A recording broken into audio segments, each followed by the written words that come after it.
پڑھ رہا ہے وہ حضور اکرم خاتم نبی رحمت للعالمین صلی اللہ علیہ وسلم کے پاس تشریف لاتی ہے، لا کر کہتی ہے یا حضور اکرم صلی اللہ علیہ وسلم ایسے ایسا واقعہ ہوا کہ میں نے نیت کی تھی میرا بچہ بیمار پڑ رہا ہے تو میں پریشان ہوں کہ میں نیت اوکے اسی لیے میرا بچہ بیمار ہو رہا ہے کہ میں نے اپنے وعدے کو پورا نہیں کیا. حضور صلی اللہ علیہ وسلم کہتے ہیں کام کرو گھر سے تھوڑا سا روٹی کا ٹکڑا لو لے کے جا کر کسی سود خور کی چھاؤں میں بیٹھ کے کھاؤ وہ گندے کی کھانے کے کھاؤ.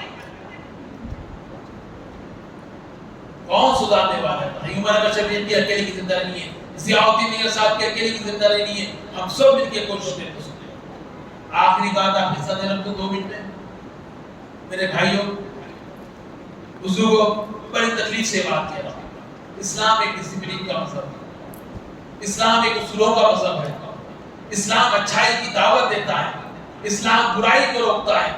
ہم ابھی مولانا کہتے ہماری خواہشات پر ہم کوئی برا کام نہیں کر سکتے، ہم ہمارے لیے ہمارے نام و نمود کے لیے کوئی برا کام نہیں کر سکتے، ہم ہماری شہرت پبلک کے لیے پبلسٹی کے لیے اسلام سے ہٹ کر قرآن و حدیث سے ہٹ کر کوئی برا کام نہیں کر سکتے. میں جو بات کر رہا ہوں آج کی شادیوں کی بات کر رہا ہوں، میں جو بات کر رہا ہوں آج کی شادیوں کی بات کر رہا ہوں. میں شادی مت کرو نہیں کر رہا ہوں، شادی تو کرنا چاہیے، جلدی کرنا چاہیے، اس کے بھی خلاف ہوں جن کی عمریں 25 30 سال ہو رہی ہے اور ماں باپ پڑھنے کے بہانے پہ کمانے کے بہانے پہ شادی نہیں کریں. لیکن شادی کیسی کرنی چاہیے؟ یہ سوال حضور اکرم صلی اللہ علیہ وسلم نے کیسی شادی کی؟ ہم کہتے ہیں ٹھیک ہے آپ ولیمہ کریے، آپ نے جتنا دم اتنا پیسہ لائے جو کرے، اور شادی کا کھانا، شادی میں باجے، شادی میں ناچنا، شادی میں حرکتیں کرنا، پٹاخے پھوڑنا، یہ کہاں کا اصول ہے بتائیے؟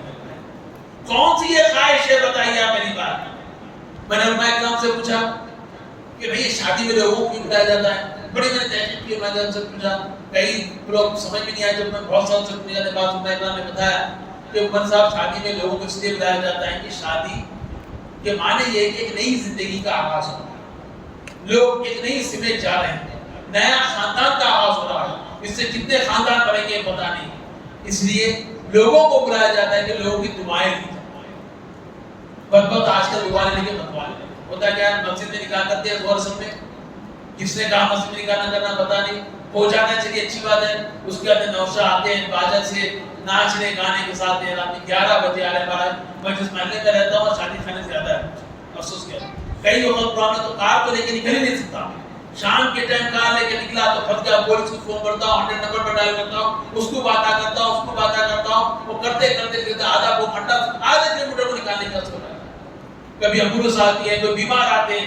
یاد رکھو میرے نوجوان دوستوں، خواہشات کو نیت یہ کرو کہ کل ہم شادی کریں گے تو 100 بچوں کی، ہم غریب بچوں کی شادی کریں گے. نیت یہ کرو کل ہم شادی کریں گے تو 25 خاندانوں کی ہم بنا.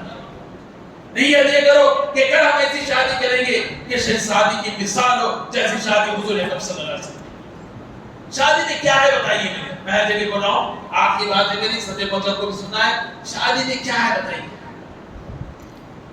دولہا دولہا راضی ہونا، لڑکا لڑکی راضی ہونا، پہلی چیز. کوئی دیکھنا کرنا نہیں ہے. دوستو ارے ایسا ہو گیا، میں کہیں تجھے گیا تھا، بات چل رہی تھی، میرے دوست سے تعلق کی بھی کار نے ان سے ایسی بات ہنسی مذاق سے بات چل رہی تھی. تقریب میں نے پوچھا کہتے ہیں ہمارے بھائی کو بچے والا نہیں، 3 سال دوسرے بھائی دیتے ہمارے ایک ہی بھائی. میں نے 3 سال پہلے سنا تھا اور جب سے دیکھ رہے ہیں 3 سال سے لڑکی کو دیکھ رہے ہیں. اب کون سی ہر بلانے والے ہیں، کانس لانے ہیں، جنت سے آ کے دنیا تو ملنے میں بن گیا. اب دنیا میں ملنے والے نہیں ہے. اس کے اندر 10 سال تمہارے بھائی کے نکلتے، اس کے اندر تمہارے بھائی ٹوٹ جاتے. بچی جیسے کہ جتنے گناہوں کا حساب ہوتا سوچ لو نا. میں بہت دکھ کے بات کروں. لڑکا لڑکی راضی ہونا پہلا معاملہ. دوسرا معاملہ 2 گواہ ہونا. تیسرا معاملہ مہر کے پیسے. شادی ہو گئی، خطبے نکاح بھی سنت ہے، شادی ہو گئی. اب اس کے اندر اور 3 چیزیں، خطبہ دینا، کوئی بھی دلتا 5 کے معاملہ ہے شادی جو گھنٹوں سال ہوتا ہے. چوتھی چیز کیا ہے؟ چوارے لٹانا. وہ خوبصورت کر کے دے رہے چلیے اپنی خواہش ہے، طریقہ تو ہے لٹایا جائے، اس میں لکھے ہوا ہے. آخری بات ولیمہ کا. ایک حدیث شریف یاد نہیں، تو سب بیٹھے ہوئے تھے، ایک صحابی آئے 2-3 دن سے نہیں آئے، تو سب نے پوچھا کیا بات ہے 2-3 دن سے تشریف نہ لایا، نظر نہیں آیا. میں نے کہا سر میں نے شادی کی. تو حضرت صلی اللہ علیہ وسلم نے یہ نہیں کہا کہ ارے میرے حضرت صلی کی موجودگی میں شادی کر لی.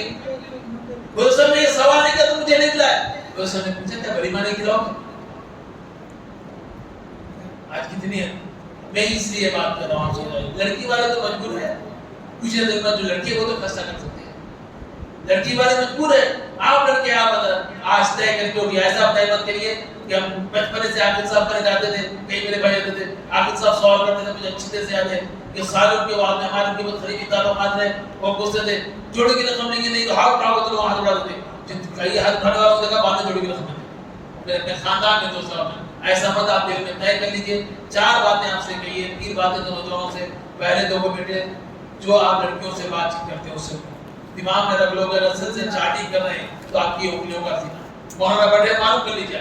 آپ بات کر رہے ہیں تو زبان کا سینہ ہے، آپ چلتے جا رہے ہیں تو پیروں کا سینہ ہے، آپ آنکھوں سے دیکھ رہے ہیں غلط نہیں ہے تو آنکھوں کا سینہ ہے. اس سب کی سزا ہم تو نہیں دیکھ رہے، اللہ تعالیٰ کو دیکھ رہا ہے. اس کی سزا اپنے آپ کو بچا کے رکھیے، اپنے آپ کو بچا کے رکھیے. اور میری آپ بزرگوں سے گزارش ہے، اپنے بچوں کو سر کو کبھی کبھار دیکھیں، اس کی تحقیق کریں، ان کی ٹو کریے کہ کیا کام کر رہے ہیں، کیا دیکھ رہے ہیں، کیا کر رہے ہیں. اور یاد رکھیے کہ سر کو لاک دے کہ چوری کی وجہ سے کوئی چیز کو لاک کیا جاتا ہے. جب بچے سر کو لاک کر رہے ہیں، ماں باپ کو بتانے دیا تو اس کے معنی کہ چوری کر. میں تو اپنے گھر میں رولز بنایا ہوں، کوشش کر رہا ہوں، کامیابی ملتی ہے کہ میں نے کہہ دیا 7 بجے جیسا گھر میں صبح سب کے سے لے کے گیا، سب کے سے میرا بھی سر رہے گا، میری بیوی کا بھی رہے گا، میرے بچوں کا بھی رہے گا. مجبوری یہ دینا ہے اس مطلب یہ کوئی بھی استعمال کر سکتا. میں اپنی بچی کا بھی سر استعمال کر سکتا ہوں، میری بچی میرا سر استعمال کرتی، بھائی کا سر بہن استعمال کر سکتا، بہن کا سر بھائی سکتا، کسی کا سر استعمال نہیں. کوئی بہت مشکل کام ہے، کر کے دیکھیے، میں نے بہت پاپڑ ملنے کا کر کے دیکھیے، معلوم میں کر گیا تو کچھ تو ہوگا، کچھ تو احساس ہوگا. یہ بہت بری چیز آ گئی ہے، اس کو بچائیے. پھر ایک دفعہ میں اپنی مسجد کی انتظامیہ کمیٹی کا بہت مشکور و ممنون ہوں کہ انہوں نے تانے ملت کو موقع دیا گفتگو کرنے کا. اور جو امید ہے آگے بھی انشاءاللہ تعالیٰ کبھی بھی ملے حاضر انشاءاللہ تعالیٰ آپ کے ساتھ ہمارے تعلقات رہیں گے. میں خاص کر مجاہد سکندر صاحب کا بھی مشکور کی ان کی کوششیں ہیں کہ وہ ہر وقت بے چین رہتے ہیں جو قوم و ملت کے صدار میں، اور وہ تعمیر کرتے بھی کام کرتے ہیں، یہاں بھی کرتے ہیں. انہیں کی کوشش ہوتا ہے 2 پروگرام میں میں ان کا شکریہ ادا کرتا ہوں، اور انشاءاللہ تعالیٰ بھی امید کرتا ہوں کہ آپ سے ملاقات ہوگی. شکریہ. السلام علیکم.